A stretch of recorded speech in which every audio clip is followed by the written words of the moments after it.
The first time Isla caught me humming along to her piano, I'd been doing it for 11 days straight and had convinced myself she couldn't hear a thing through the wall.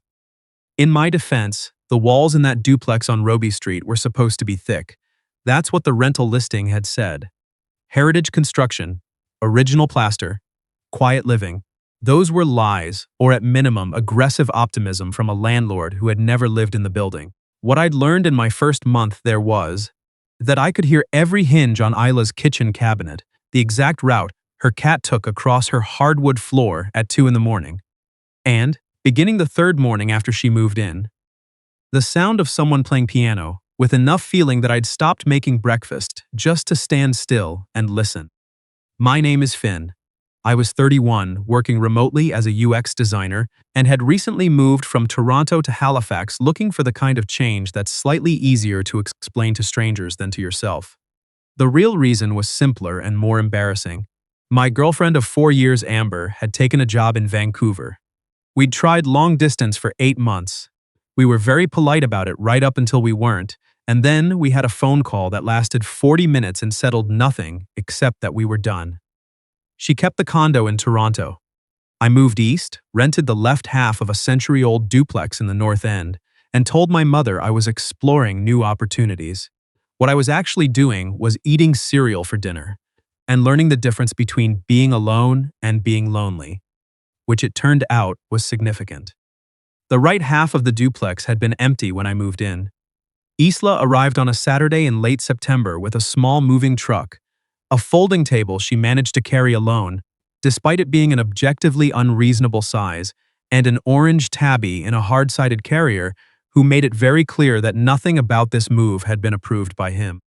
I learned her name from the buzzer panel before I learned it from her. She was probably 28, dark hair, the kind that escaped whatever she'd done with it by 10 in the morning.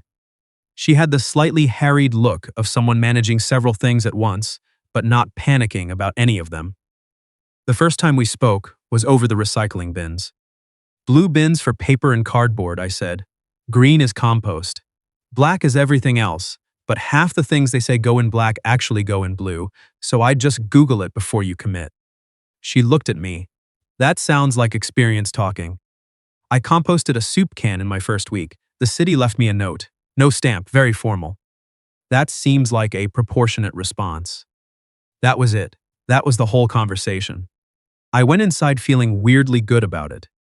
For the next 2 weeks, we were very normal neighbors. I held the front door. She signed for a package of mine when I was out.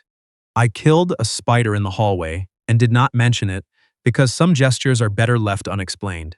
And every morning between 8 and 9 o'clock, she played piano. I don't know what I'd expected from the music. Something polite maybe, scales. Practicey stuff. What I got instead were full pieces, sometimes slow and aching, sometimes sharp and technically demanding, always with this particular quality that made the building feel more occupied than just 2 people and a cat. She played like she meant it, not for anyone, just because the music was there and she knew what to do with it. I started looking forward to it in a way I didn't announce to myself until I was already doing it. I'd make coffee and lean against the kitchen counter and just listen. And, at some point, because I have very little dignity when I am watching, I started humming along. Quietly at first, then less quietly. I knew the pieces well enough that I stopped being surprised by where they went. I'd fill in phrases she paused on. I'd hum ahead in the melody like I was following a conversation I'd heard before. On a Tuesday morning 11 days after she'd moved in, the piano stopped mid-phrase. I kept humming for about 4 notes before I realized. Then I heard a knock, not at the front door, at the shared interior wall between our kitchens. 1 knock, 2 beats, like a question. I stood there with a coffee mug and reconsidered every decision I'd made recently. A minute later, my doorbell rang. I opened the door. Isla was standing on the step with her arms loosely crossed and an expression that was doing several things at once. None of them angry, all of them pointed. "You've been singing the wrong notes," she said. I opened my mouth, nothing came out. The third bar of the second movement, "You've been humming a B flat for 11 days. It's a B natural." She tilted her head. I figured I'd say something before it became a habit. I didn't realize you could hear me. I'm a music teacher. I can hear a wrong note through 2 layers of drywall and a century of plaster. A pause. Also, heritage construction is basically noise amplification with historic character. I laughed before I could stop myself. She watched it happen. In my defense, I said, I was trying to be subtle. You were humming in a kitchen at 8:15 on a Tuesday. I wasn't. I stopped. Was that a show tune? No, but you weren't being subtle regardless. Her mouth curved. Not a full smile yet, more like the promise of one. Do you actually know the piece, or are you just very committed to the vibe? Chopin, Nocturne in E-flat. My grandmother played it. Something shifted in her face. Small but there. Like I'd given a correct answer she hadn't expected. Good ear, she said. Bad pitch, I offered. Yeah, she agreed, but interesting bad pitch. She went back inside. I stood in the doorway for a moment longer than was strictly necessary, then closed the door and tried to remember what I'd been doing before the world became more interesting. That was how things started. Over the next 3 weeks, we built something that was more than neighbor behavior and less than whatever word came after it. She knocked on my door one evening to ask if I had garlic and stayed 40 minutes because I was making pasta and she'd only planned cereal. We ate standing at my kitchen counter, which sounds impractical and was. I learned she taught music at a high school in Dartmouth, that she'd moved to Halifax from Montreal 2 years earlier, after a relationship she described as very correct on paper until it wasn't, and that her cat Ptolemy had opinions about everything and would make them known at full volume until they were respected. I told her about Toronto, about the long distance, about how 8 months of video calls and careful scheduling and being very mature about everything had eventually collapsed under the weight of its own politeness. She listened without trying to fix it. That mattered more than I said. Was it easier? She asked, once it was official. The paperwork was easier, I said. The rest took longer. She nodded, quiet for a second, then, I know that version of it. We ate pasta and talked about Halifax winter, and she told me Ptolemy had a rating system for new people that involved sitting near them for exactly 12 minutes and then either leaving or staying, and the verdict was apparently final. Ptolemy had been on my couch for 40 of those minutes. High praise, she said, looking at him. I feel assessed, I said. You passed. She picked up the empty bowl and washed it at my sink, with the ease of someone who'd decided this was allowed. That doesn't happen often. The incident that mattered happened on a Thursday morning at the end of October. I was standing on our shared front step with a coffee, watching a gray Halifax sky consider rain. Isla came out in her coat, keys in hand, and stopped on the step beside me. A car pulled up. I noticed her stillness before I understood the cause. She went from easy morning mode to something quieter and more guarded. And the change was fast enough that I filed it. A man got out, mid-30s. The kind of guy whose jacket was too good for a Tuesday morning, but not obviously so, like he'd worked at the effect. He looked at the building, then at Isla, and smiled with the confidence of someone who didn't think they needed to earn it. Bram, Isla said. You look good, he said, as though she'd asked. I didn't ask. Isla. His voice had a patient tone that wasn't actually patient. I was in the city. I thought it made sense to come by. You could have called. You don't always pick up. I do, she said, for people I want to talk to. I had been standing very still on the step. Bram noticed me now with the deliberate slowness of someone who prefers not to notice things. Friend of yours? I was about to say neighbor, because that was accurate and safe. Isla said yes. That one word was a door closing. Bram set a small box down on the step. Your scarf and your camera battery. I didn't want them to just sit there. You could have mailed them. It's a long drive from Montreal to mail a scarf. That's generally why people mail things. She picked up the box. Her jaw was set. Not anger exactly, more like controlled precision. The expression of someone who has had this conversation in several forms and knows exactly where all the exits are. Bram looked at me again, then back at her. You seem settled. I am. Good. He said it like he wasn't sure he meant it. Isla stood her ground on the step. She didn't move toward the car, didn't walk him to it, just waited with the box against her hip for the conversation to stop earning anything. Eventually, Bram got back in his car and drove away. I didn't say anything. After a moment, Isla looked over. "You can come off the step, you know."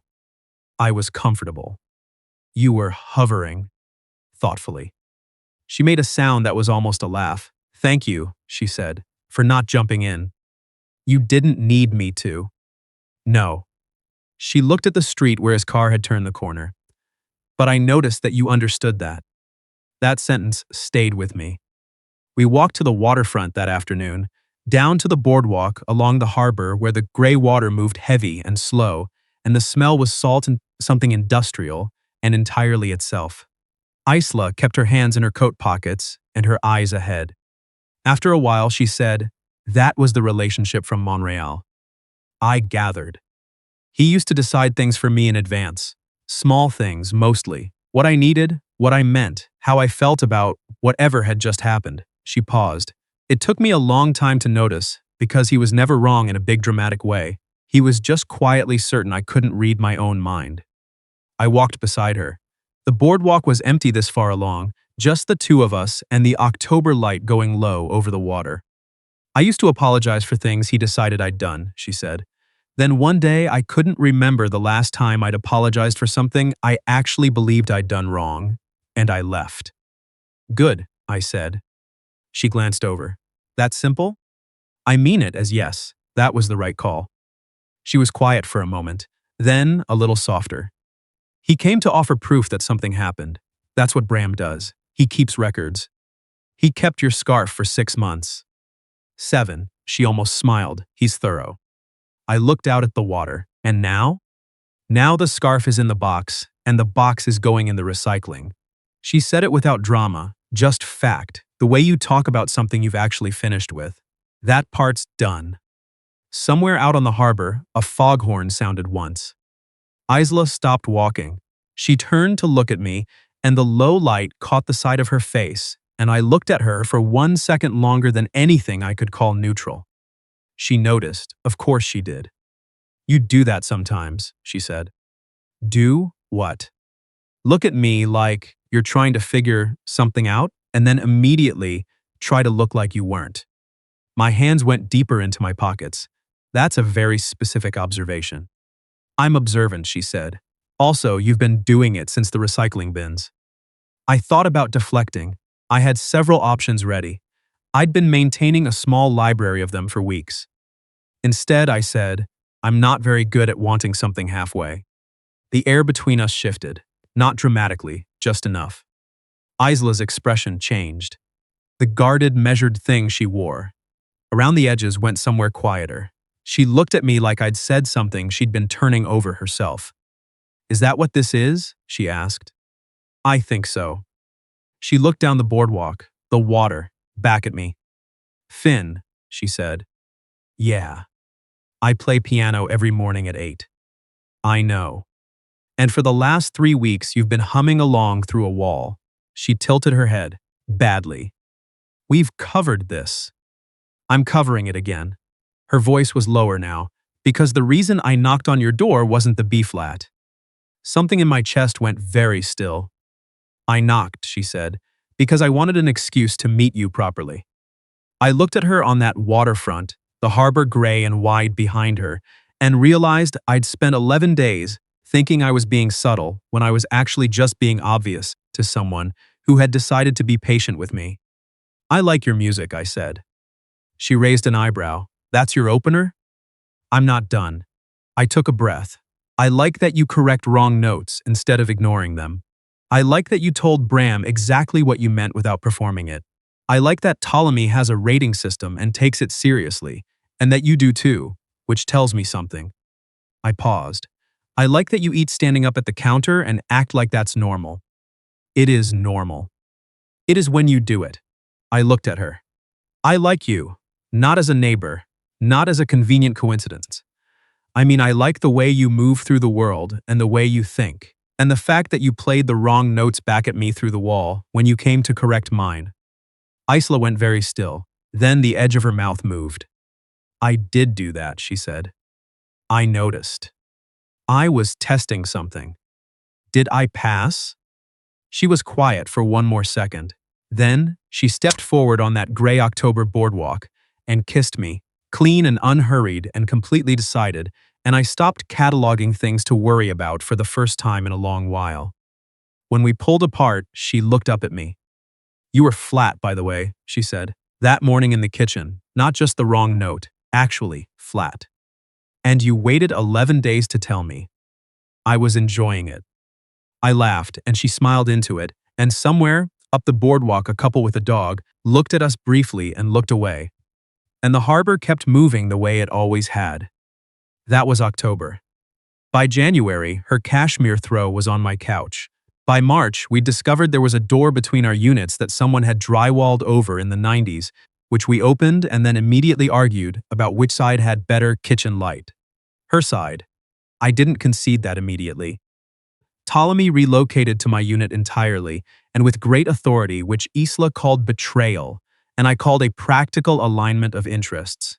He slept at the end of the bed and supervised things he had no business supervising, and lived his life with the certainty of a cat who had made correct decisions. Halifax winters are cold in a way that Toronto hadn't prepared me for, and I mean that entirely as a good thing. There's something about walking to get coffee at 7 in the morning, when the harbor is frozen at the edges and the city is quiet and the light is that particular pewter gray that feels like the world has decided to be honest with you. Isla walked with me on those mornings. We didn't always talk much. That was fine. Better than fine. A year and a half after she knocked on my wall about a B flat, I asked her to marry me in the kitchen of what had become, in practice, if not on paper, our shared home. Not on the waterfront, not somewhere scenic. Just the kitchen, because she'd been making tea, and I'd been watching her from the table where I was working, and I thought, there it is. There's the version of my life I was moving toward without knowing it.